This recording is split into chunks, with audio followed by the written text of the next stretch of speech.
All right, this is Scott Allen Miller here on the first weekly video wrap-up of the MangoLassi community. Yes, I'm wearing the same shirt because I did the same show only 10 seconds ago. I only just split the video. That's all. It's that simple. So, in the past week or so, I've actually got the community up and I'm looking at it right now. This is actually pretty handy. It works out pretty well. Our biggest thread of the last week is actually Wirestyle asking about feedback on his resume. So if you haven't seen that, get in. That conversation is still going. Hopefully we'll see a bit more on that for next week. We've had 140 posts on that thread, which is quite a bit. There's some good back and forth about job titles and how to present things on your resume. I think it's really good for really anybody who's looking to do a career move or just keep their resume up to date. Those kinds of threads are always good, constructive stuff for the person in question, but also good for just anybody keeping up with trends and good ways to present things and whatever. Always have my coffee ready. And number two, we have Jay Fath, who is new to the community this week. We've had about 8 new people, I think, this week. But he actually has our second biggest thread of the week with hypervisor choice. He is doing work as a volunteer for a nonprofit for boys and girls clubs, I think. Has 170 posts and is still active just a few hours ago, looking at whether he should move to Zen server, KVM, maybe Hyper-V, ESXi. A lot of good discussion in there. So those are very good career and technical threads that kind of lead us off for the week. At number 3 is talking about the potential for live streaming MangoCon, which is interesting. Hopefully we get some more involvement through a live stream process. That would do a lot, obviously, for helping to support the conference. That's had nearly 100 posts. But just a reminder to everybody, if you're watching this and for some reason have missed this on the community, MangoCon is less than 2 weeks away, I think. I believe I'm heading to New York for the conference in 1 week from today. If I have that, I think that's correct. I'll be there a little bit beforehand, so it's roughly 2 weeks to the conference itself. If you have not yet signed up or whatever, definitely go do that, because obviously the conference itself is cool, but it also helps to support the community and get the word out, and they kind of feed each other. So having involvement, people going to the conference is a big deal. It's a very small conference. It's the people mostly that are really active here, so it's a lot of opportunity to get to know the people you talk to every day. It's very, very social, so highly recommend that. At number 4, and currently super active with nearly 90 posts, is Sodium Update, posted by Quixotic Jeremy. In this one, it's a little bit less update and more that Sodium has gone live. Not necessarily live production, but live, like you can go try it out. This one's gotten quite a bit of attention because there's a lot of people jumping onto the platform and checking it out to see how it is, what it's going to do, getting some information. Kind of, I think mostly people are just poking around and seeing, like, what is this thing? And obviously lots of bugs that have been being worked out in the thread, and it's actively being updated all the time as new things come out. But good conversation there. At number 5, Windows 10 volume licensing questions. Mostly just looking into how do you volume license Windows 10? That tends to always prompt a lot of discussion. So that one's been good, worth looking into. Number 6, Aaron Studer with RAID 10 2-drive failure, looking at different RAID types, when they fail, how they fail, those kind of things. Good discussion there. Number 7, we have a kind of anonymous user, some user, I believe the account is called, who just popped in this week as well, which is great. New people with big threads, love to see it. Should I stay or should I go now? I guess you're supposed to sing that. Should I stay or should I go now? That thread has a lot of good conversation around his or her, I don't know, current career choices with the job that they are at now, but they're getting offers for all these things that are really tempting. So there's, I think, some really good discussion in there about cost of lost opportunities and kind of how startups and enterprises and SMBs and how those interplay with each other and how they affect your career advancement. So I definitely, a couple great threads this week for people who are looking at their own career paths and wondering how long do you stay in a certain job, how long do you take before you move on to another one, how do those things affect you, that kind of stuff. So really good there. At number 8, when is it okay to say you are a system administrator? This is one that I posted, so I made it to the top 10 this week, just barely with one post, talking about the title of system administrator, and this is really feeding off some other threads, and we just want to break it out.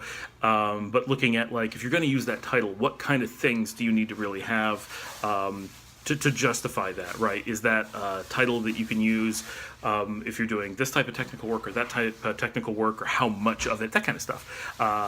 So good stuff there. At number 9, WireStyle again. He's leading a lot of stuff this week. Error getting authority. Error initializing authority. Could not connect.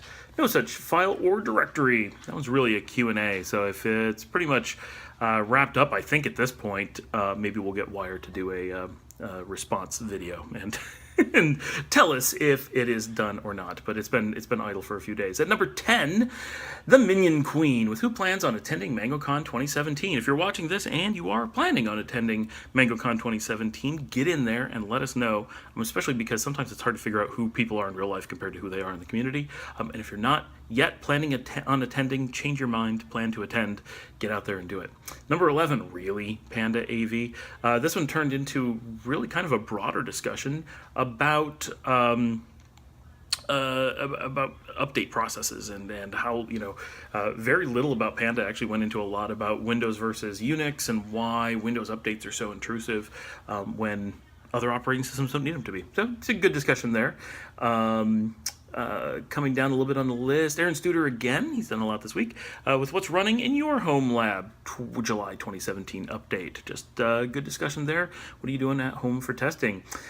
Gene with RDP to Windows 10. He's still having issues connecting via RDP to Windows 10 Pro from a number of different clients. We think it might be an NLA issue, but no one's heard back yet, I don't think, on his latest testing.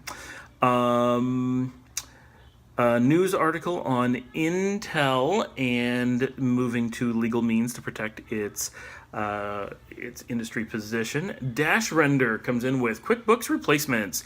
Nice little discussion there about a number of different products. I think the big ones being discussed are WaveApp and Xero. That's Xero with an X. And one of our own community members has been, until just this past month, CEO of Xero in New Zealand. So that's pretty cool. And he was a community member before he became CEO there, which is extra cool. That doesn't normally happen. Then Gene in again, CPU temps and monitoring on Linux. Thanks to Jared for coming in and explaining the sensors command and how that works. A little bit lower down, I do make it back on in the top 20 again with the difference between IT and software engineering, which is a video I did for my new YouTube channel, specifically addressing short format IT discussions. Then just wrapping up some of the bigger topics, MangoCon 2017 beer plans. That's a good one. Getting IT wrong every day. Some information. So the DFW Mango meetup, Jared was right. We're too busy. We can't do it this month. We're going to push that off till August after MangoCon. But the DFW group, we do want to get together in August, do a technical session, get more videos done, get more people together. We want to make this a regular thing, maybe every 2 months. I don't know. We'll see. And maybe get some of those people together for doing this video, because I think having a round table for this would be really funny. No such thing as a read-only user. Pet peeve of mine, had to be a thread, and it's a good thread. Why do people keep saying there's read-only users? There's no such thing. What would that even mean? I don't know. We have switches that support stacking and lag. Just some information about finding the right switches for your environment. And kind of wrapping up what was kind of interesting for the week. Anybody notice Windows 10 Explorer file status delays? So look at Windows slowness. So that's kind of where we are for the week. I know it's a little bit of a long video, just kind of covering what we have. But it has been a super great week for all kinds of things. Just a real quick, we've had 8 new people in the last week. Nearly all of them, or possibly all of them, are active posters. At least one is someone I know in real life, and at least one is someone I know from my involvement in the SMBIT journal community.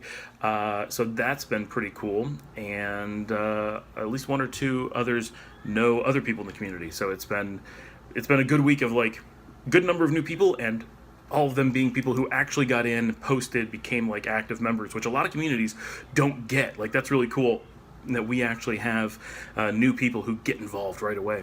Just some quick numbers, because this stuff is great. This was a slow week because of the holiday. People watching this later, July 4th holiday was this week. We had almost exactly 500,000 thread loads in the last week. That is a great number. For anyone who's not dealt with it before, thread loads in MangoLassi are much more dramatic than a hit that most people measure for websites. This is not someone got an object off the site or something like that. This means somebody got into a thread, loaded the entire thread, and things like reloading the page don't count. This is new, unique users uniquely loading a thread that they've seen for the first time. It could be a thread. If you return to a thread you've already seen and it has new content on it, that will count as a new page, a new thread load. But if you go to the same thread over and over again without new content, it does not count. And if you stay on the thread and new content comes up, you could stay on all day, non-stop reading, and it would only count as one thread load. So the numbers here are dramatically low compared to what you see on other sites and how they do it. We had over 10,000 unique users on the community this week, well over 10,334, which is amazing. We're running at over around 72,000 page thread loads just per day. And we have currently like 540 posts for the day. During this past week, we closed in. We didn't quite hit it, but we almost hit 900 in a single day. We're running at a very, very high average of 2,850 per week. We're currently holding at over 11,000 a month. These are great, solid numbers all across the board. So we're very, very happy with everything that's going on. And last night we did the update of our base platform, NodeBB, to 1.52. So we've got new performance, a few new features, a few little things have been fixed. Nothing dramatic, but mostly things are working pretty well. So that is the wrap up for the first week of July 2017. Thanks for joining us on MangoLassi, and hopefully we're going to be doing this more soon.